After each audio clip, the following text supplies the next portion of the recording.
오늘 말씀의 제목은 다른 사람을 위해 기도하라입니다. 지난 말씀을 통해서 기도의 방을 정하십시오라는 그런 요청을 제가 드렸습니다. 어떤 장소가 여러분들에게는 다른 사람에게 방해받지 않고 하나님께 집중하면서 기도할 수 있는 장소입니까? 대부분 안방을 많이 말씀을 하셨습니다. 그리고 다른 사람들에게 방해받지 않는 시간은 어떤 시간입니까? 얘기했을 때 아침 시간을 말씀하시는 분도 계시고 잠자기 직전에 시간을 말씀하신 분들도 있습니다. 한 주간 동안 기도의 방, 기도의 시간을 얼마나 지키셨는지요? 어떤 분들은 시간을 지키고 기도의 방에서 하나님과 대면하며 나가는 분들도 있으셨을 것입니다. 그러나 잊어버려서 또 시간을 놓쳐서 바빠서 피곤해서 기도의 시간을 지키지 못한 분들도 있으리라 생각을 합니다. 그러나 우리는 기도는 호흡과 같은 것이라고 말씀을 합니다. 기도는 호흡과 같아서 생명과 관계가 있다고 이야기를 합니다. 기도는 영적인 부분에 있어서 호흡과 같은 것이기 때문에 기도하지 않으면 마치 우리의 육체는 살아있으나 죽은 것과 같다고 그렇게 이야기를 합니다. 오늘은 창세기 18장에 있는 말씀을 통해서 다른 사람을 위해서 우리가 어떻게 기도해야 되는지에 대해서 말씀을 통해서 살펴보려고 합니다. 여러분, 헤르만 헤세라고 하는 독일의 소설가 잘 알고 계시죠? 데미안이라는 작품을 쓰고 또 수레바퀴 밑에서라는 작품을 쓰기도 하고 많은 작품을 쓴 사람입니다. 잘 알려지지 않은 그 책이 하나 있는데 그 책의 제목이 뭐냐 하면 창조적 기도라고 하는 책입니다. 그 책에 보게 되면 결혼식을 앞둔 한 아가씨가 있는데 결혼식 직전에 무도회가 열렸습니다. 그래서 그 무도회에서 한 청년과 함께 짝을 맞추어서 춤을 추고 있었습니다. 그 아가씨가 춤을 추고 있는 가운데에 환상을 보게 됩니다. 눈 덮인 산이 있었습니다. 갑자기 태풍이 몰아옵니다. 지진이 일어나는 것 같습니다. 그러면서 눈 덮인 산이 무너지기를 시작합니다. 그것과 동시에 춤을 추고 있는 주변의 모든 것들도 함께 무너지기를 시작을 합니다. 왜 그렇게 생각했는지 모르지만 이 아가씨는 이렇게 생각을 했습니다. 왜 기도하는 사람이 없지? 기도를 하면 이 무너지는 것이 멈출 텐데 주위를 아무리 둘러봐도 기도하는 사람을 하나도 찾아볼 수가 없었습니다. 그렇게 모든 것들이 주변에서 무너지는 동안에 환상에서 깨게 되었습니다. 여러분, 기도를 여러분들은 무엇이라고 생각을 하십니까? 기도는 우리의 삶에 문제가 있을 때에 자연스럽게 나올 수 있는 것입니다. 우리의 생각으로든 우리의 입술로든 아니면 속으로 되뇌이든 우리는 어떤 위기의 상황이 닥치게 되면 살려주세요라고 외치게 됩니다. 그리고 누군가에게 외치지 못하지만 마음속으로 나 좀 도와주세요라고 우리는 긴급한 SOS를 치게 됩니다. 사람들은 믿는 사람이든 믿지 않는 사람이든 위기 순간 속에 기도라고 하는 것을 하게 되는 것을 우리는 알 수 있습니다. 자신을 위한 기도를 넘어서 다른 사람을 위해서 기도하는 것을 우리는 도고라고 합니다. 그리고 예수님이 다른 사람을 위해서 도고하는 것을 우리는 중보라고 합니다. 우리는 예수님을 믿는 사람들이기 때문에 예수님의 이름으로 누군가를 위해서 도고하는 것을 우리는 중보 기도한다, 그렇게 이야기를 합니다. 저는 이 찬양을 참 좋아합니다. 누군가 널 위하여 누군가 기도하네. 내가 홀로 외로워서 마음이 무너질 때 누군가 널 위해 기도하네. 신앙생활을 하면서도 위기의 순간이 참으로 많이 찾아왔던 것 같습니다. 그럴 때마다 하나님께서는 이 찬송을 통해서 제 마음을 위로하여 주셨고 누군가가 나를 위해서 기도하고 있다는 그런 마음의 확신을 주셨습니다. 그래서 다시 한번 두 주먹을 불끈 쥐고 나를 위해서 기도하고 있는 어떤 중보자가 있을 것이라는 믿음의 확신을 가지고 다시 한번 일어섰습니다. 그리고 누군가가 혹시 기도하고 있지 못하고 하더라도 예수님께서는 나를 위해서 중보 기도하고 계시는 분이라는 것을 확신하게 되었습니다. 오늘 말씀 본문에 보게 되면 기도하는 한 사람이 나옵니다. 그 사람이 누구냐 하면 아브라함입니다. 아브라함은 하나님께 기도하는 사람이었습니다. 아브라함은 하나님과 대화하는 사람이었습니다. 아브라함은 위기의 순간에 어떤 문제 앞에서 하나님 앞에 서는 사람이었습니다.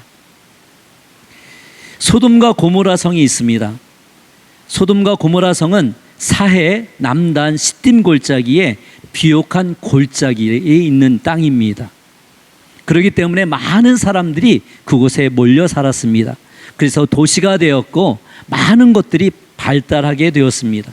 그런데 우리가 죄 하면, 문제 많은 것 하면 믿는 사람이나 믿지 않는 사람이나 어떤 도시를 비유로 얘기하냐 하면 소돔과 고모라와 같다는 그런 이야기를 하게 됩니다. 소돔과 고모라는 죄와 원망이 가득한 도시입니다. 고벌과 고소가 끊이지 않는 도시입니다. 죄악이 관영한 도시입니다. 그러나 반면에 잘 삽니다. 돈이 많습니다. 쾌락이 많습니다. 근데 이 죄악이 관영한 이 소돔과 고모라 성을 하나님께서는 멸망하시겠다고 이야기를 합니다. 그때 아브라함이 하나님 앞에 섭니다. 여러분 삶 속에서 문제가 생겼을 때 여러분들은 어떻게 하나요? 문제를 해결하기 위해서 애쓰겠죠. 돈이 문제가 되면 그 돈을 구하기 위해서 애쓰겠죠. 인간관계에 문제가 생기면 인간관계의 문제를 해결하기 위해서 애쓰겠죠. 삶의 문제를 해결하기 위해서 내가 할 수만 있으면 애쓰는 것이 우리 사람인 것을 보게 됩니다. 근데 오늘 소돔과 고모라 성이 멸망하기 직전에 아브라함은 자신의 문제와는 아무런 상관도 없는 소돔과 고모라 성의 문제를 해결하기 위해서 하나님 앞에 서는 것을 보게 됩니다.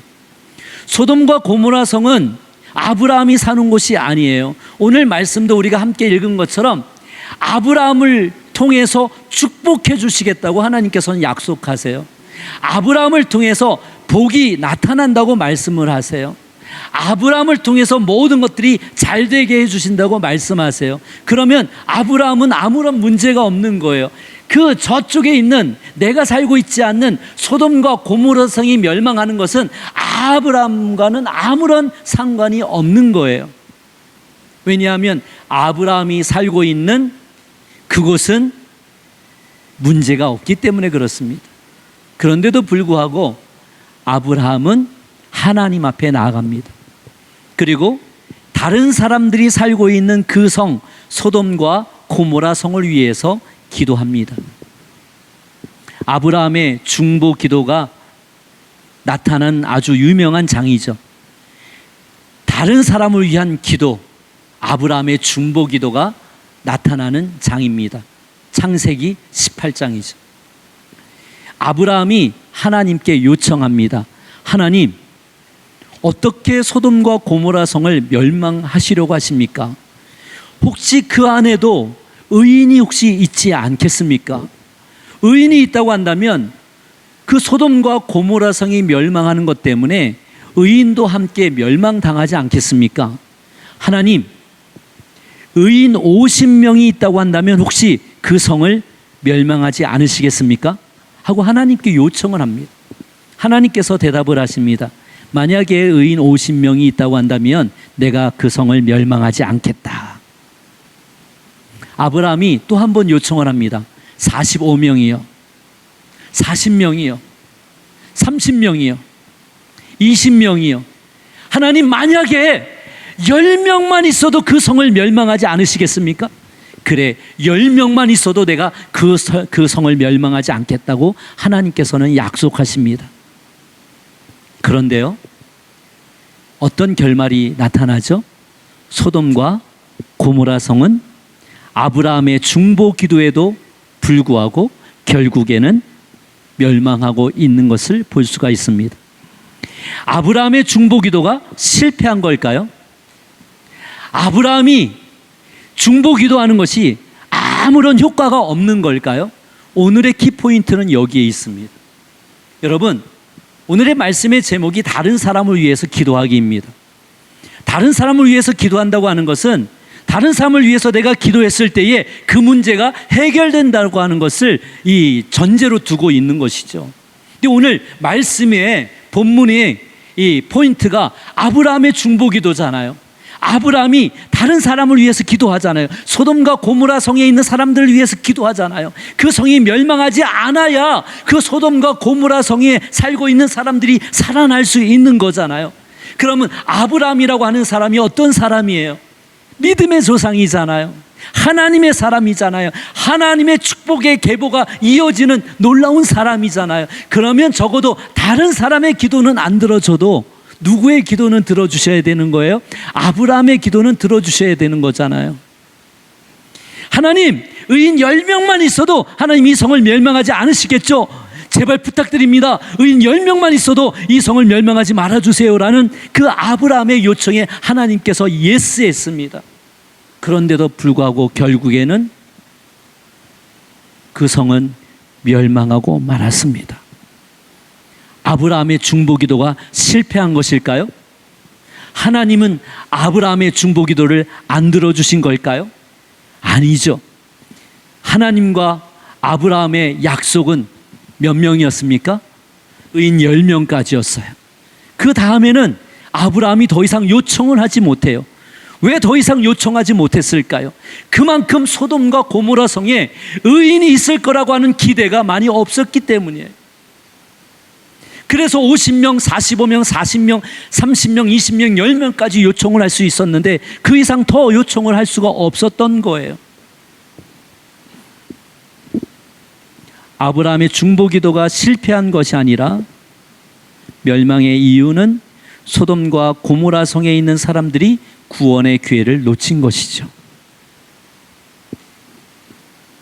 하나님의 경고를 듣고서도 회개할 기회가 있음에도 회개하지 않은 소돔과 고모라 성에 살고 있는 사람들이 그 소돔과 고모라 성의 멸망의 이유가 되는 것을 우리는 알 수가 있습니다. 저는 목사입니다. 목사를 구약 성경에서 비유를 하면 어떤 사람과 가장 유사하냐 하면 제사장과 가장 유사합니다. 제사장은 어떤 사람이죠? 제사를 집례하는 사람이죠. 백성들이 죄를 짓습니다. 그리고 그 죄의 문제를 해결하기 위해서 소나 양이나 비둘기나 고운 에바 가루를 가지고 나옵니다. 그러면 그 백성들의 죄를 동물에 전가시켜서 희생제물 삼아서 제사장이 대신 제사를 드림으로 인해서 그 죄가 있는 사람들의 죄를 용서함 받을 수 있도록 도와주는 사람이 바로 제사장입니다. 그러면 현대에 넘어와서 목사를 제사장과 비유해서 다시 한번 설명을 한다고 한다면 제사장은 다른 사람을 위해서 기도하는 사람이란 뜻이에요. 다른 사람의 아픔을 위해서, 다른 사람의 죄를 위해서, 다른 사람의 상처를 위해서 기도해 주는 사람을 의미하는 거예요. 다른 사람이 아플 때 그 아픔의 문제를 가지고 기도해서 아픔의 문제가 해결될 수 있도록 해주는 사람이 목사인 거예요. 어떤 사람이 죄를 지었을 때 그 죄의 문제를 가지고 마치 그의 죄가 내 죄인 것처럼 아파하며 하나님께 대신 죄의 문제를 용서해 달라고 하나님께 간청하는 사람이 목사인 거예요. 어떤 사람이 상처를 받았을 때에 그 상처의 치유를 위해서 마치 내가 상처받은 것처럼 그 사람의 상처가 아물 수 있도록 하나님께 치유의 역사를 행하여 달라고 요청하는 것이 목사인 거예요. 목사는 구약의 제사장과 같은 사람입니다. 그러나 성경에서는 또한 모든 크리스찬은 제사장과 같다고 그렇게 말씀을 해주고 있습니다. 그러면 여러분들도 제사장의 역할을 할 수 있다는 뜻이잖아요. 그럼 목사만 누군가를 위해서 기도하는 사람이 아니라 여러분들도 누군가를 위해서 기도할 수 있는 사람이라는 거예요. 예수님께서 나를 위해서 대신 피 흘려 죽으셨기 때문에 그 예수 그리스도의 이름으로 여러분들도 상처받은 사람을 위하여, 아파하는 사람들을 위하여, 죄의 문제를 해결하지 못하는 사람들을 위하여 기도해 줄 수 있다는 거예요. 이것이 바로 크리스찬의 특권이에요.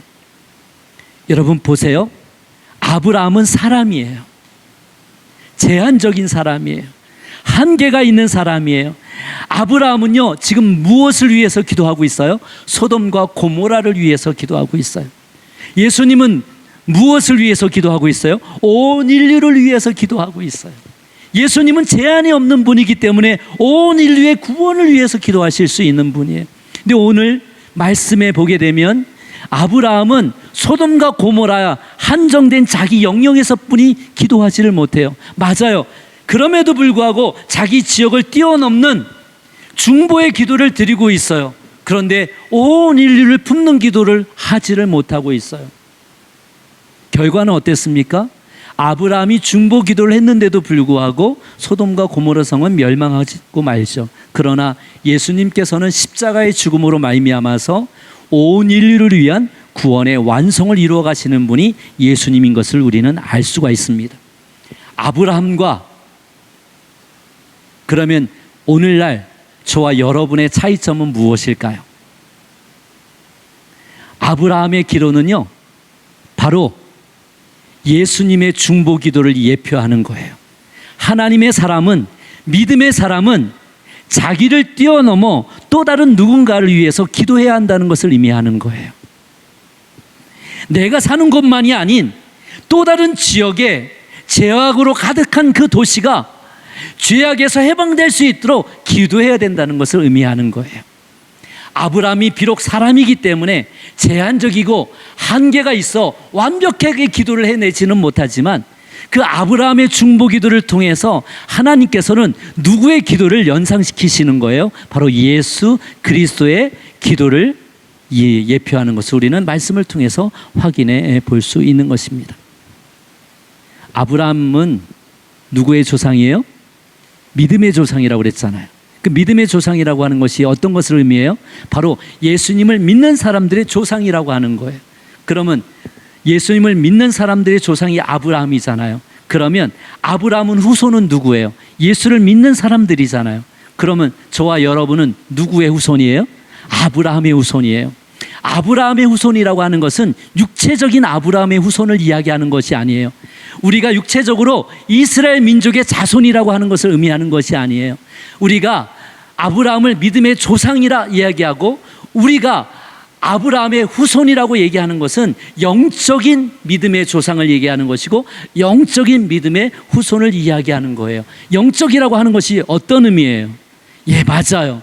우리가 누군가를 위해서 중보 기도할 수 있다는 것을 의미하고 아브라함은 제한적인 기도만 할 수밖에 없었지만 예수 그리스도께서 이 땅에 오셔서 십자가의 죽으심으로 말미암아 온 인류의 구원의 완성을 이루신 예수 그리스도, 그분을 믿는 믿음으로는 우리의 기도가 한계가 없다는 것을 의미하게 되는 거예요. 한번 따라서 하겠습니다. 우리의 기도는 한계가 없습니다. 여러분 보세요. 세상 사람들의 기도는 한계가 있을 수밖에 없어요. 자신을 위해서 기도할 수밖에 없어요. 자신의 자식을 위해서 기도할 수밖에 없어요. 그것이 세상 사람들의 기도예요. 이기적인 기도를 할 수밖에 없어요. 자신의 생명이 위태로울 때는 자신의 생명을 구원해 달라고밖에 기도할 수밖에 없어요. 우리 가족의 문제가 생기면 다른 집안은 어떻게 되든지 간에 우리 집안이 잘 돼야 된다고 생각하는 것이 바로 우리 사람들의 연약한 한계가 있는 그런 기도인 것이죠. 다른 사람들이 다 빠져서 죽어가고 있어요. 그런데 어떻게 기도할 수밖에 없어요? 하나님, 나를 좀 먼저 살려주세요라고 기도할 수밖에 없어요. 그게 우리의 연약함이에요. 아브라함의 중보 기도를 통해서 우리가 오늘 하루 기억해야 될 것은 뭐냐 하면, 믿음의 조상 아브라함을 통해서 하나님께서는 우리에게 가르쳐주고 싶은 것이 있어요. 목사인 저도 사람이잖아요. 어떤 문제가 생기면 그 문제가 빨리 해결됐으면 좋겠다고 생각하는 것이 저예요. 그리고 사랑하는 아내와 또 두 자녀가 있잖아요. 아내에게 어떤 문제가 생겼을 때 아내의 문제가 빨리 해결됐으면 좋겠다고 생각하는 것이 남편으로서 저의 기도 제목이에요. 그리고 아들과 딸이 있잖아요. 한 명은 군대 갔잖아요. 한 명은 지금 학교에 다니잖아요. 네. 그러면 군대가 있는 아들을 위해서, 또 마지막으로 학기를 마무리하고 있는 딸을 위해서 어떤 문제가 잘 해결될 수 있도록 기도하는 것이 아빠의 마음인 것은 너무나 당연한 것이잖아요. 그런데 목사인 제게 하나님께서는 어떤 마음을 주시냐 하면, 다른 사람을 위해서 기도할 수 있는 마음을 주시는 거예요. 그걸 깨닫게 하시는 거예요. 여러분이 예수님을 믿는다고 하는 것은 아브라함의 믿음을 통해서 여러분이 예수 그리스도를 영접하게 되고, 그 믿음이 여러분에게도 동일하게 흘러가고 있다고 하는 거예요.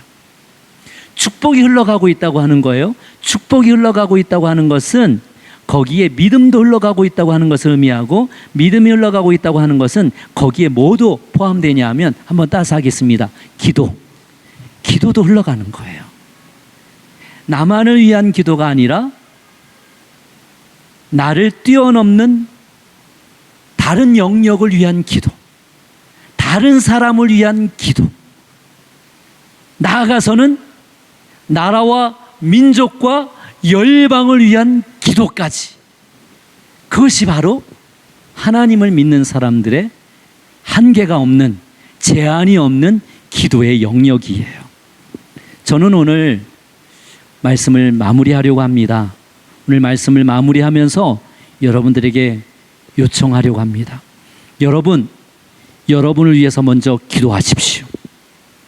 어떨 때는 여러분 자신을 위해서 기도하지 못할 때도 많지 않습니까? 그냥 바라기는 하지만 아브라함처럼 하나님 앞에 나가야 합니다. 하나님과 만날 수 있는 기도방을 만들어야 합니다. 그리고 하나님과 대화해야 합니다. 그리고 하나님께 요청해야 합니다. 여러분의 문제를 위해서 하나님께 요청하십시오. 그런데 한 단계 더 나아가십시오. 내가 여태껏 한 번도 기도하지 않았던 누군가를 한번 생각해 보십시오. 여러분 삶의 주변에서 내가 혹시 기도해 주었으면 하는 사람들이 있는지 한번 살펴보십시오. 내가 한 번도 기도해 주지 않았지만 아픔이 있는 사람들이 생각나는 사람이 있습니까? 상처가 있는 사람들이 생각나는 사람이 있습니까? 죄 때문에 힘들어하며 지쳐하며 넘어져 있는 사람이 있습니까? 그 사람을 위해서 기도하십시오. 아픔이 있는 그 사람을 위해서, 하나님, 이 사람을 위해서 내가 한 번도 기도해 보지 못했는데 하나님, 이 사람의 아픔을 위해서 제가 기도합니다. 하나님, 이 사람의 아픔이 예수 그리스도의 이름으로 해결될 수 있도록, 치유될 수 있도록 하나님 도와주옵소서 했을 때에 그 사람의 아픔의 문제가 어떻게 해결되는지를 기대하십시오. 온 인류의 죄의 문제를, 아픔의 문제를, 상처의 문제를 해결해 주실 수 있는 예수 그리스도의 이름으로 여러분이 그 사람을 위해서 한번 기도해 보십시오. 그리고 여러분 가만히 한번 생각해 보세요. 여러분 주변에 죄 때문에 힘들어하는 사람이 있습니까? 죄를 멈추지 못하는 사람이 있습니까? 여러분과 별로 상관이 없는 사람일지도 모르겠습니다. 그러나 혹시 생각이 나는 사람이 있다고 한다면 그 사람의 죄가 멈추어질 수 있도록, 그 사람이 그 죄의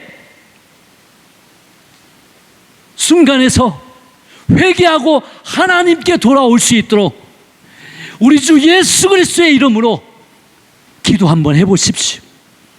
그래서 그 예수님의 이름으로 그 사람의 죄가 멈출 수 있도록, 하나님께 돌아올 수 있도록 기도하였을 때 그 사람의 죄가 어떻게 멈추어지는지, 그 사람이 어떻게 예수님께 돌아오는지, 그 사람이 어떻게 죄에서 해방되어서 자유롭게 행복하게 살아가는지를 여러분 한번 예수 그리스도의 이름으로 경험해 보실 수 있는 그런 사람들이 되어지기를 예수님의 이름으로 축원합니다. 비록 아브라함의 중보기도는 실패한 듯 보였지만 실패한 중보기도가 아니라 회개할 기도를 준 그 회개의 기도를 받아들이지 못한 소돔과 고모라의 그러한 선택의 잘못 때문에 멸망하였지만, 오늘 우리는 아직 살아있기에 또 나를 위해서 기도할 수 있고, 내가 아직 살아있기에 또 다른 누군가를 위해서 기도할 수 있는 기회가 있는 사람들이라는 것을 기억하십시오. 오늘 말씀의 제목은 다른 사람을 위해서 기도하기입니다. 여러분 자신을 위해서 한 번 더 기도하십시오. 사랑하는 남편과 아내를 위해서 한 번 더 기도하십시오. 사랑하는 자녀를 위해서 한 번 더 기도하십시오. 그리고 나를 지금까지 있게 하신 부모님을 위해서 기도하십시오. 그리고 여러분 주변에 여러분이 있기까지 여러분의 영혼을 책임지고 있는 목사님들을 위해서 기도하십시오. 그러나 오늘 말씀의 제목처럼 어쩌면 여러분들과 전혀 상관이 없지만 아파하는 사람들, 상처받은 사람들, 심지어 어떻게 저렇게 살아갈 수가 있어? 어떻게 저렇게 죄를 지을 수가 있어? 저렇게 살면 지옥까지 하면서 쳐다보기도 싫은 사람이지만 그 사람의 죄가 멈추어질 수 있도록 예수 그리스도의 이름으로 아브라함처럼 그 소돔과 고모라 성이 멸망하지 않기 위해서 한 번 더 다른 사람을 위해서 기도할 수 있는 여러분들이 되시기를 예수님의 이름으로 축원합니다. 아멘.